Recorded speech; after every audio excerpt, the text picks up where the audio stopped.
Okay, so what is the molar concentration of 1 molar? This is question 21. 1 molar solution in which 0.50 mole of sodium carbonate is dissolved. We will depend on the equation. The concentration is equal to the number of moles divided by the volume. So concentration equal to number of moles divided by volume.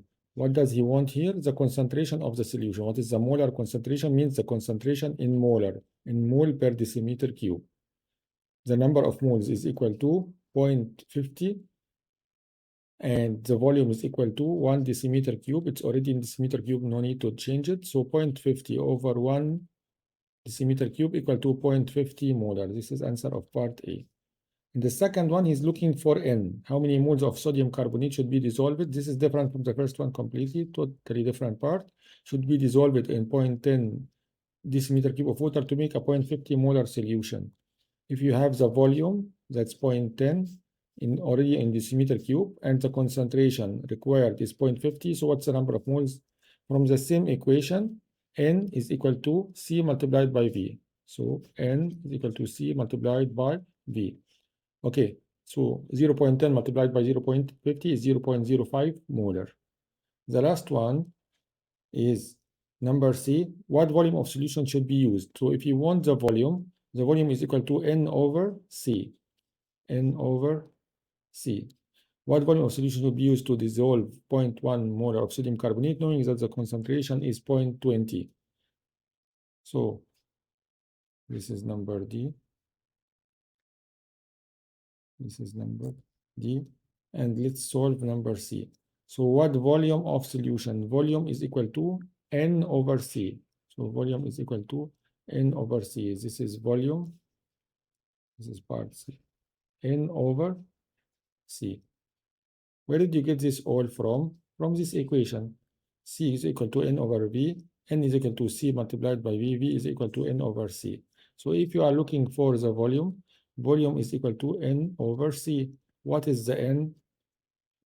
0.10. So 0.10 molar. And knowing that the concentration of the solution is 0.20 molar, 0.20 mole per decimeter cube. And then cancel this one with this one, you will get the answer in decimeter cube. 0.10 over 0.20 is equal to 0.50 decimeter cube.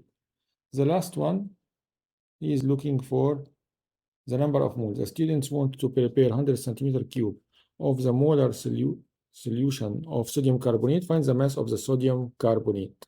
How can we find the mass? Before we find the mass, we must find the number of moles. Number of moles equal to C multiplied by V. What is the concentration? The concentration is 0.100. What is the V? 100 centimeter cube. Take care, this one is centimeter cube, not decimeter cube. So must divide it by 1000. You will get 0.01. This is the number of moles. Once you find the number of moles, you can get the equation, old equation, number of moles is equal to mass over molar mass. You can find the molar mass of sodium carbonate by adding 2 of the sodiums and 1 carbon and 3 oxygens, get 106. And if you have the molar mass, you can multiply it by the number of moles, 0.01, to find the mass. What is the mass? 0.01 multiplied by 106. You will get the mass 106 grams. And you need how many significant figures? 3 significant figures to 106. The next question he is asking about liquid water was placed in a sealed flask. The vapor pressure depends on what? The only factor is the temperature. So drag and drop the correct molar heat of vaporization value to its appropriate species. Give me the substance, the boiling point, and the molar heat of vaporization. The lower the boiling point of the substance, the less heat you need to break it, to change it from the liquid into gas. The higher the boiling point, the more heat of vaporization, the more amount of heat you need per mole of the substance to change it.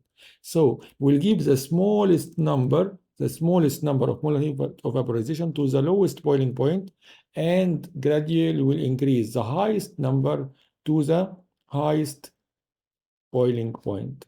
The same also in number 24, the same, neon and water and copper, the heat of fusion, but this time it was changing from the vaporization, so it's changing from the liquid into gas. The same thing here, but it is fusion from the solid into liquid.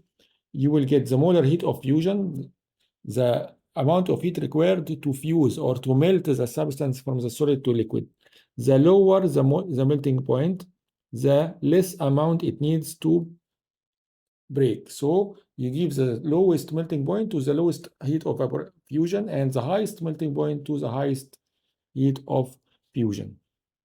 Number 25, drag and drop the correct answer to complete the sentence. What is the substance that called a homogeneous mixture? The solution is a homogeneous mixture. If you studied with us, you know that the solution can be solid, solution can be liquid, solution can be gas. Yes, only if it is a homogeneous mixture. And you know what's a homogeneous mixture? Choose and order the steps below to separate the components of a mixture of salt and sand. So you need first to separate the salt from the sand, dissolve it in water.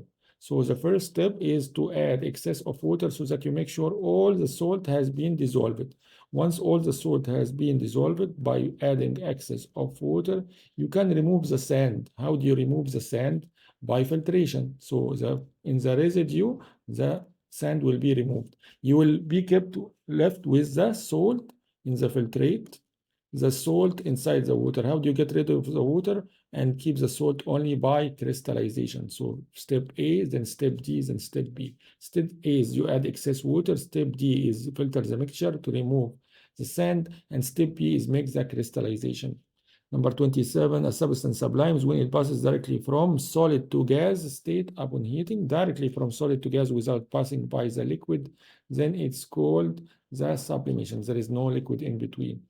Check the mixtures that can be separated by distillation. Distillation can be used to separate pure water from the seawater. So you need the water and water from sugar water solution. You need the water itself from the solution. So either two liquids which are miscible or one liquid from the salt dissolved in it. A mixture of water and ethanol can be separated by fractional distillation, and we said fractional, not simple, because the fractional distillation happens when there is small difference in the boiling point, like the case in ethanol and water. Which of the following parts is the fractionating column? This long part is what's known as the fractionating column in the fractional distillation. Which of the following is true about the fractionating column? Please see the videos of the separating mixtures because it explains very well what is the fractional distillation, what's the difference between it and the simple distillation. It's a long vertical tube, contains obstacles and cooled only by air. As we know, the only benefit of it is to slow down the second liquid from being evaporated so that it does not interfere with the first liquid that is evaporating and being separated. Number 31, a solution in which the solvent is called water is an aqueous solution. When the solvent is water, it's called aqueous solution. The symbol is AQ, coming from aqueous, from the word aqua or water. 32, you have a 2 liter of 1 molar NaCl solution prepared in a flask. 400 ml of the solution is poured out of the flask. Imagine that you are making some tea. So you make a big pot of tea, and then out of this pot, you are putting the tea in some glasses so everyone can drink. Is there any difference between the concentration of the tea in the glasses and the pot? No, you did not dilute the tea. You did not put water in the glasses and then put tea on it. You took the same tea in the pot and you put it in the glasses. So it is the same concentration. There is no dilution or concentration. So whatever was the concentration of the solution inside the flask will be in the beaker. From the flask to the beaker, you did not do anything. So it will be still, no need to do any calculations. It's still 1 molar, and you need two significant figures.